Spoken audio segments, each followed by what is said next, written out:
Segunda media hora del programa y no puedo dejar de abordar todo lo que el vicepresidente también hizo como discurso, hizo una interesante referencia, por ejemplo, a los 10 años de buena economía. Vámonos a la nota 7 rapidito y luego una pasada veloz con nuestros analistas. Los últimos 10 años de la economía mundial han sido unos de los más turbulentos y conflictivos del último siglo. Barril de petróleo que sube a 140 y baja a $28. Recesión mundial y caída de la tasa de crecimiento del comercio mundial a la mitad. Guerra comercial entre potencias ascendentes y decadentes. Derrumbe de la economía continental más grande. Y en medio de toda esta turbulencia, Bolivia ha logrado mantener por 7º año el crecimiento más alto del continente sudamericano, 4 veces más que el promedio continental. Y este año 2009, como lo ha anunciado la CEPAL, nuevamente seremos los primeros del continente sudamericano.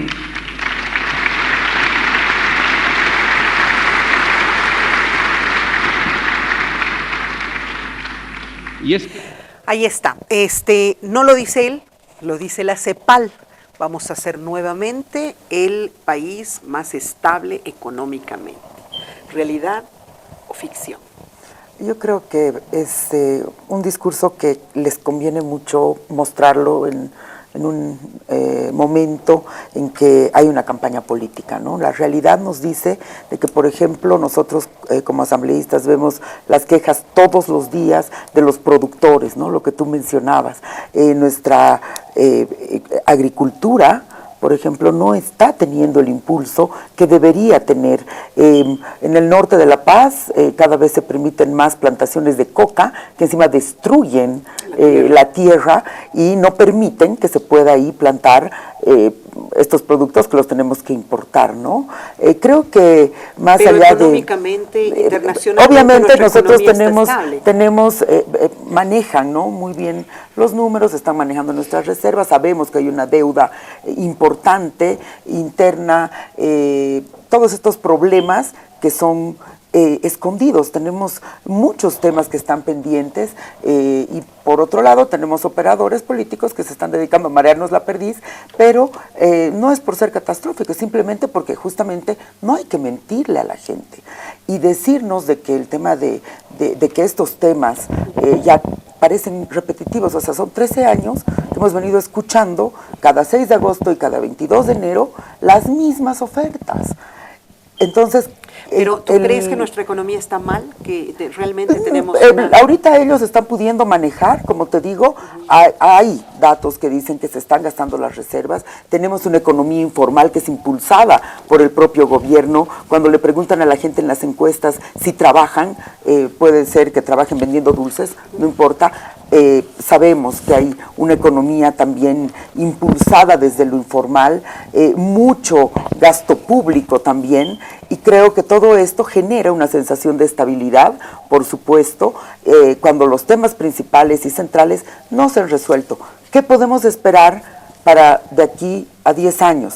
Simplemente una tiranía impuesta en contra del voto soberano y de la propia constitución política del Estado. Por supuesto que eso es central, Berito. Ese es un tema importante.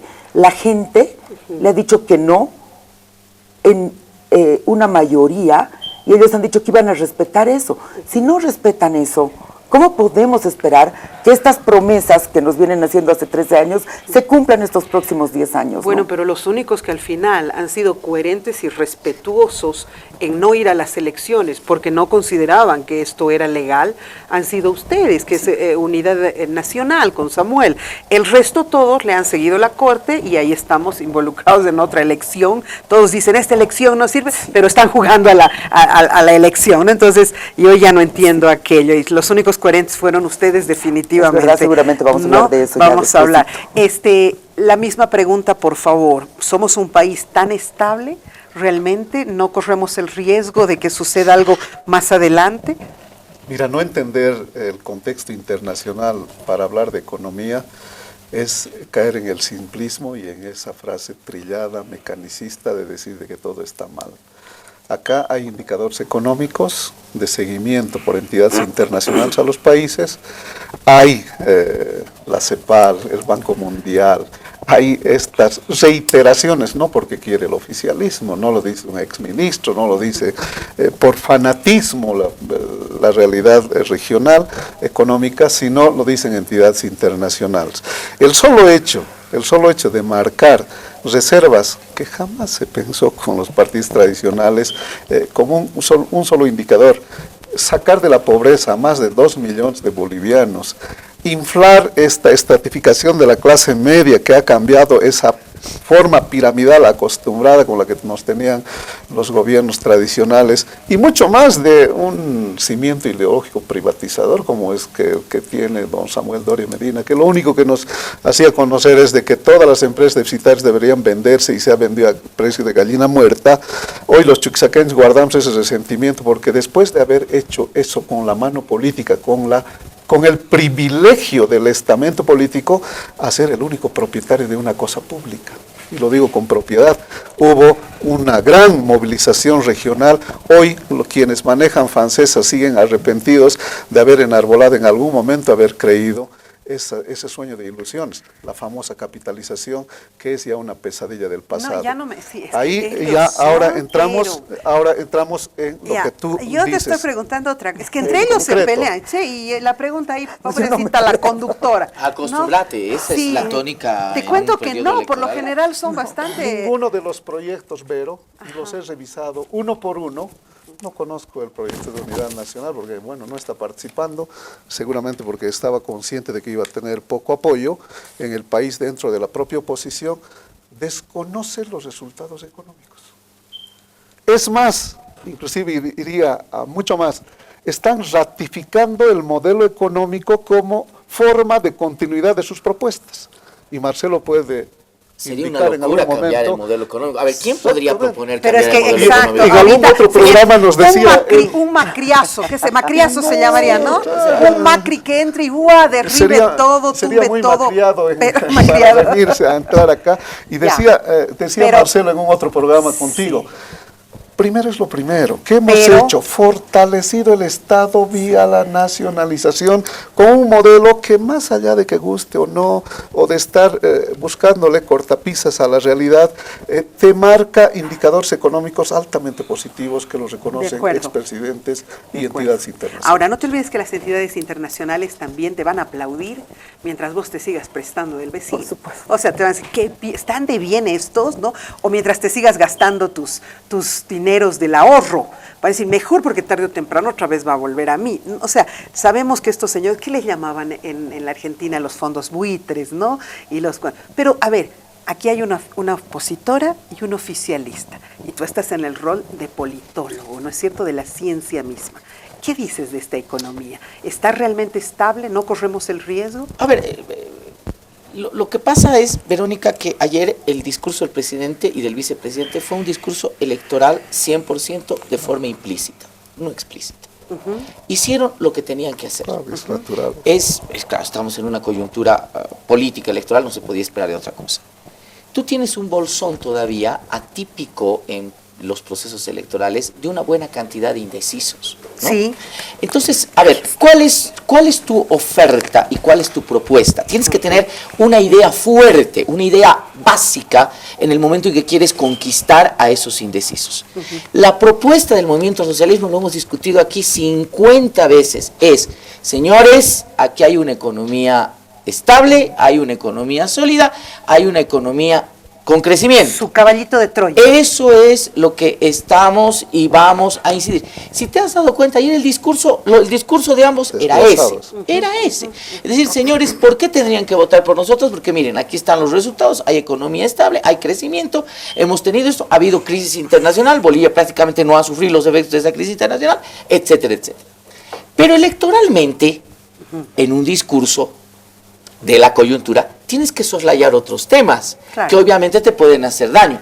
Por ejemplo, no se ha tocado el tema de la insistencia por la repostulación, que en las encuestas es un tema que daña, por ejemplo, la imagen presidencial. Seguro. El segundo elemento sigue siendo el tema de corrupción, el tema de justicia, tampoco vas a entrar. Era lógico, no vas a esperar que en un discurso electoral y de esas características, esos temas sean explicados, que son deudas de la gestión pública.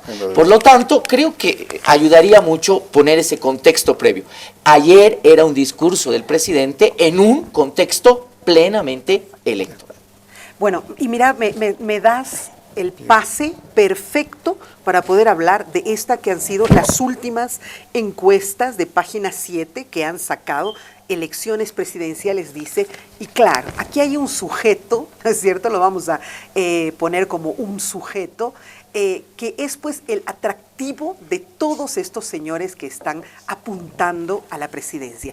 ¿Qué es ese sujeto que usted no le ve el rostro y que tendría un 24%? ¿Cómo se llama este sujeto? Indecisos. Todos lo quieren conquistar a este señor. ¿Y cómo lo ha hecho el gobierno? Hablándole de la inestabilidad. ¿Cómo lo están haciendo las oposiciones? Porque ahí hay un 24%, Claudia, que están, ay, me gusta, no me gusta, quiero, no quiero, es decir, es muchísimo. Perdón, ¿no? Inédito en un proceso electoral, porque la regla electoral te dice que a 2, 3 meses prácticamente tendrías que tener 10, 11% máximo de indecisos. Claro, máximo. Y aquí tenemos un 24 que está, no sé si todavía lo quiero, o ya no lo quiero, pero este señor no me convence, este otro menos. Imagínate, eso es muy fuerte. Es muy fuerte, el reto es realmente grande. Vemos a un Carlos Mesa que tiene un porcentaje muy alto, yo creo que la mayor premisa es pues llegar a segunda vuelta. Lamentablemente la división de la oposición genera pues esta sensación en la gente de que no vas a ir a desperdiciar tu voto. El boliviano tiene una cualidad democrática, ¿no es cierto? Si el 21 de febrero logramos el triunfo del no democráticamente, fue porque todos llevábamos una sola bandera. Es por eso que nosotros no estamos participando en esta elección.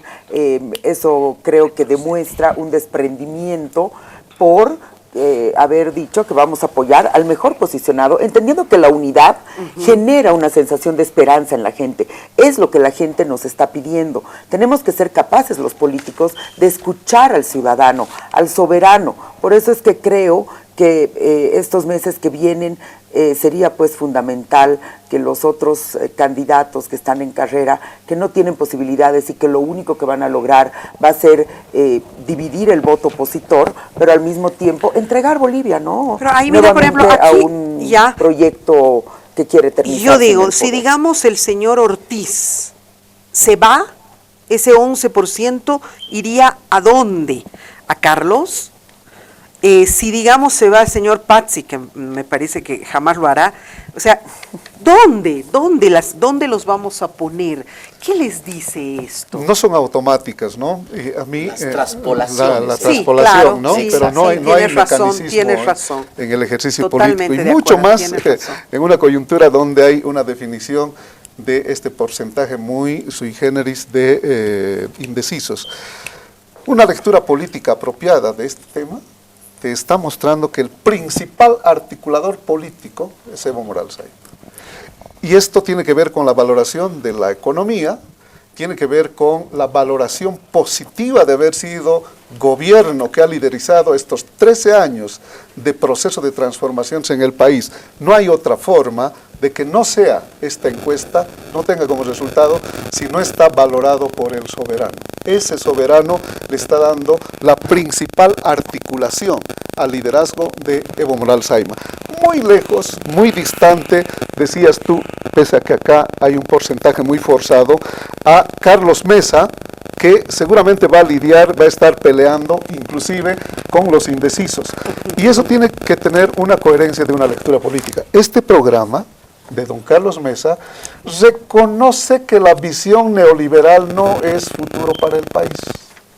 Y les invito a que puedan revisar, cada uno expresamente señala el que tengamos que superar estos hechos, por supuesto criticando al oficialismo, pero entendiendo de que no es el piso legal pero esa visión eso definitivamente neoliberal. se ha demostrado en la historia y los bolsones de pobreza que ha generado el neoliberalismo. Aparte que está escrito en la propia ellos también lo propuesta de reconocen. ellos, ¿no? Okay. Y tienes muy distante a Óscar Ortiz, que es más un proyecto, entiendo yo, regional, a largo plazo, que algún día tenían que empezar porque quieren tener vocación nacional. Inicialmente regional, que está, te reitero, muy distante Y estoy seguro que entre las estimaciones que hacen la mayoría de las encuestas que han hecho en otros medios de comunicación también, no se aproxima para nada, no es real, pero ¿no? sí tiene un crecimiento de movimiento regional antes que de articulación nacional. Sin embargo, el elemento que incorpora esta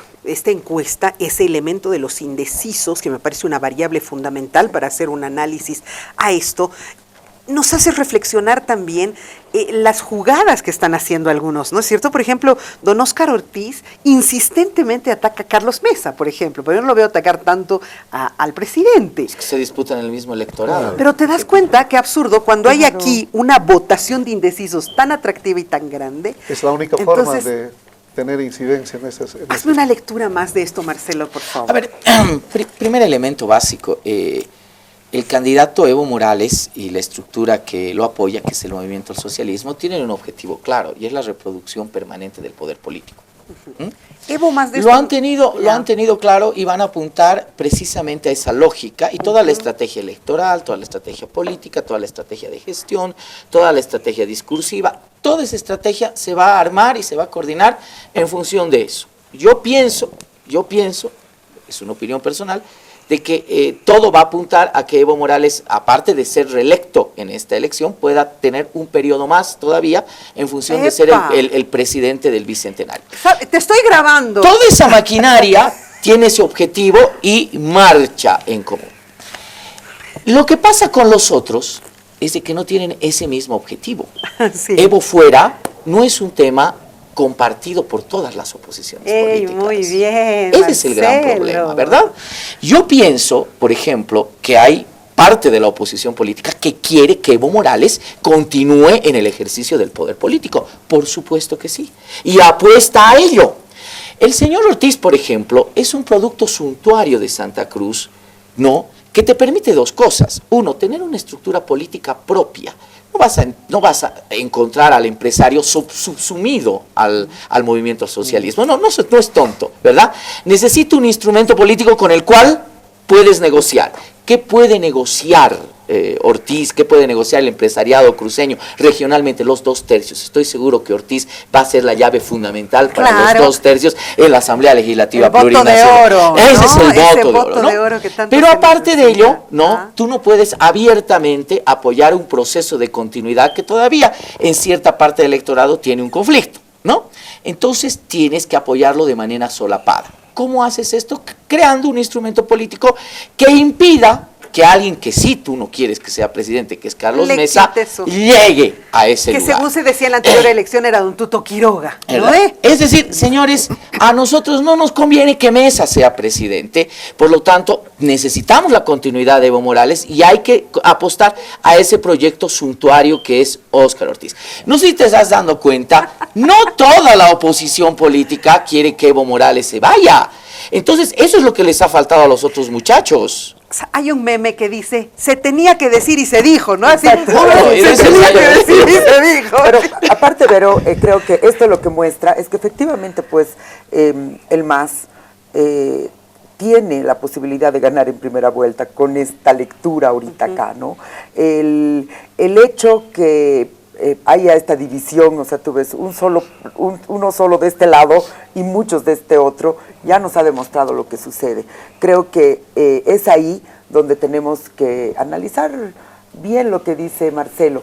La gente que ha votado no el 21F, la gente que continuamente nos reclama que nos unamos, los pero opositores. estos están aquí, te cuento.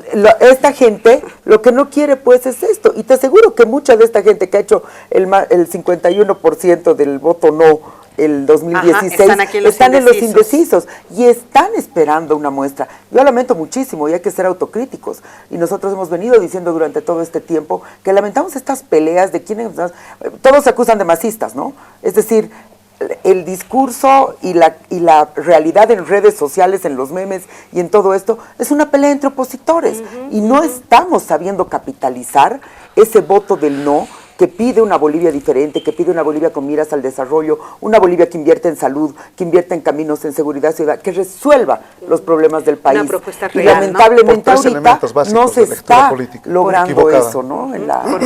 Tres elementos básicos de lectura equivocada por parte de la oposición, en mi modesto concepto. Primero, quienes han votado por el 21F, imposible. Aquel título que le ponías de que haya una traslación, traspolación de voto en el porcentaje que se señala, hayas por lo menos soñado tener ese hecho. ¿Por qué? Porque ese componente, ese colectivo de clase media, es interpeladora del gobierno, como bien sabes, por esta agenda de deudas, estamos hablando de justicia, todos los otros temas, por eso tiene interpelación, pero no quiere subordinarse a la oposición. Tampoco. Por las dubitaciones, por el resultado de esa pesadilla de gobiernos tradicionales, de los partidos tradicionales, por lo tanto están en un proceso de reflexión, por eso es atípico ese porcentaje, de razonamiento para darle continuidad a este proceso, pensando en la economía, pensando en la valoración pero de todo claro, esto. ¿quién va a querer ese? Este es un primer elemento macriazo central. Vale decir de que el 21F fue un sueño, el hecho de tener la habilidad criolla, de que un caballito de Troya saltó primero para decir he hecho alianza con 56 plataformas, no sé qué tantos, y ha desvanecido ese hecho. ¿Cuál es el segundo concepto equivocado por parte de la oposición? Haber madrugado creyendo de que este vaciamiento de un gobierno progresista ya era un vaciamiento de la hegemonía del MAS.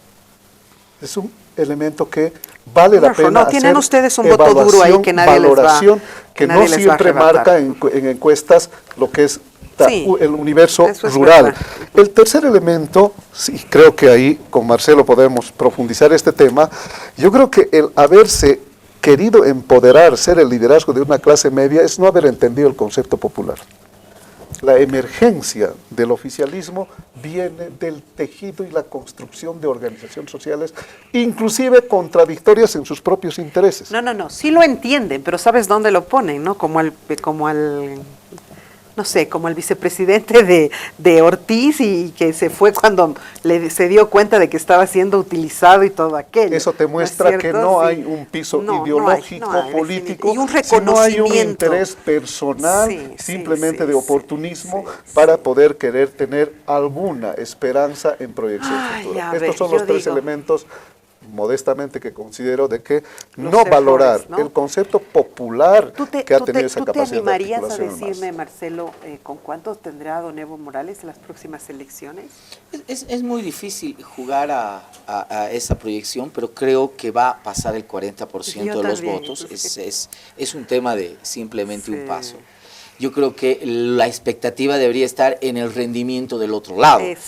Imagínate una candidatura que comienza con el imaginario de ganarle a Evo Morales, ahora lo único que quiere es lograr alcanzar por lo menos un 10% de diferencia, menos de un 10% de diferencia para forzar una segunda vuelta.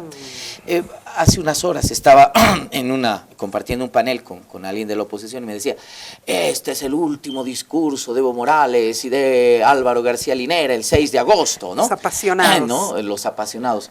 Y claro, jugando hacia la imaginación, si el próximo 6 de agosto Evo Morales y Álvaro García Linera otra vez están liderizando los actos de las fiestas patrias, va a ser absoluta responsabilidad y hay que pasarles factura a los líderes de las oposiciones políticas. Así de sencillo. Pero por supuesto. Además, en condiciones extraordinarias. ¿Saben por qué? Porque ningún proceso electoral tuvo tanta coraza de un 21 de febrero. Sí, claro. Que eso fue lo que lesionó. Claro, el 21 de febrero pudo haber sido el inicio de la construcción de un proyecto político, de la materialización de un proyecto político, pero además con una nueva narrativa, con un nuevo discurso, con una nueva construcción de la historia. Que nadie lo hizo. Nunca antes en la gestión gubernamental se ven evidenciado estas deudas que te digo, justicia, corrupción, ¿verdad? Que están a flote, salud, etcétera, que están a flote. Nunca se lo hizo.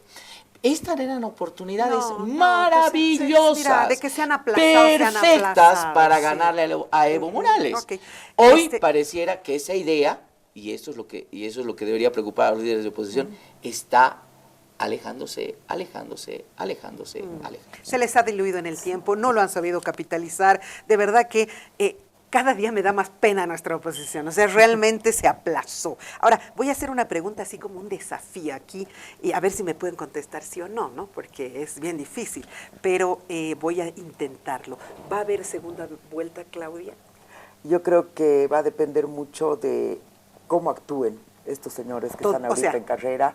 En este 24%, está la gente que votó no a un intento de perpetuidad en el poder, que se ha sentido traicionada por un gobierno que no cumplió sus demandas y que ahorita se está sintiendo traicionada por los líderes de la oposición que no han sabido responder ante el reto que tenemos en una elección tan importante como la de octubre del 2019. Ahí está la responsabilidad de la oposición. Ok, puede que sí entonces, ¿sí? Ok, mi querido René, ¿va a haber segunda vuelta? Cada vez más lejos. Estamos muy distantes en la medida en que hay un eje de articulación mayoritario, te decía, pero además por estas praxis equivocadas de una oposición que, como esta emoción que nos señala Marcelo, hay una sola estrategia: veto desesperado al mejor candidato, al mejor presidente de estos últimos tiempos. No hay historia que no se escriba sin el oficialismo de acá a futuro. Estos porcentajes ya te hacen un alejamiento a la segunda vuelta. Y mucho más si se reitera, así se mantuvieran los indecisos como indecisos o como no asistentes al voto. Pero ahora, cosa que es imposible. Oye, si se le ilumina a uno de estos caballeros y hace algo realmente, se lleva este 24% y ahí fue. Es imposible en términos de ciencia política. Y además hay una de polarización, ¿no? como Hay dices, ¿no es cierto? Imposible. Siempre es una distribución, ¿cierto? Ojalá fuera así tan fácil, ¿no? Sí, ojalá, sería lindo, ¿no? Pensar Todos que nos ese vamos. 11% se va a ir al voto de mesa, por ahí no, Claro, no, un porcentaje sí, un porcentaje no. Dime, por favor, ¿va a haber segunda vuelta? Porque ya me has dicho, Bebo va a tener más del 40%. Es un elemento bárbaro el que me estás dando hoy. Dime, ¿va a haber segunda vuelta? Mira, pronóstico reservado, ¿por qué? Porque también hace algunas horas con otro de los articuladores de la campaña de Mesa decía, pero falta, vamos a comenzar. No sé qué estarán esperando, ¿verdad? Seguramente el 19 de octubre tratarán de Claro, cambiar, 19 de la noche. ¿no? Pero yo creo que el candidato Mesa, no creo que varíe, es decir, Mesa va a ser segundo. Ortiz va a ser tercero. Las diferencias son muy grandes como para pensar en un remoto. O pensar que Mesa va a ser primero. Eso ya descártenlo. Okay. Este orden va a ser el mismo. Lo que pasa es que hay que esperar si Mesa pierde su carácter aglutinador. A ver, ¿qué está hablando el Marcelo Silva, no? Mesa tiene que perder su carácter aglutinador. Había tenido carácter aglutinador Mesa, te cuento. Sí. ¿Qué hablas? Está aglutinando a todos en contra suya. Y eso es lo que me parece que tiene que perderlo. De verdad, de verdad. Marcelo. Oye, todo el mundo quiere a Mesa afuera. Y eso. Pero además en un trabajo de relojero, una tras otra vez, ¿no? Ahora le están pasando la factura al hecho que alguna vez lo habíamos visto acá, ¿no? Okay. Tú no puedes lanzar tu candidatura solito y decir, señores, no quiero saber nada de nadie porque yo solito me basto, soy bonito, lo puedo hacer solo, puedo ganar yo el voto porque a mí me da. Ahora le están pasando la factura. Desde el más chiquitito hasta el más grande están en contra de Mesa. Curiosamente, gran logro, si fue del más, gran logro del más, de decir, señores, no contra Evo, todos contra Mesa. Más o menos esa es la lógica. ¿Qué? Pucha, se ha perdido el contenido esencial de la campaña, ¿no? Eso, pero yo tengo... Primero, gracias Claudita querida, es un gusto, me he excedido en el tiempo, perdón, gracias, ha sido muy interesante. Gracias René, ha sido una alegría tenerte de nuevo. Marcelo, eres mi ídolo, ¿sabes? Te quiero con el alma, dices cosas que nadie se anima. Gracias por haber estado en el programa. Un privilegio. Mi papi utilizaba una palabra bien clarita. Quencha, ¿sabes, no? ¿Dónde está el quencha? Un abrazo, gracias, hasta la próxima.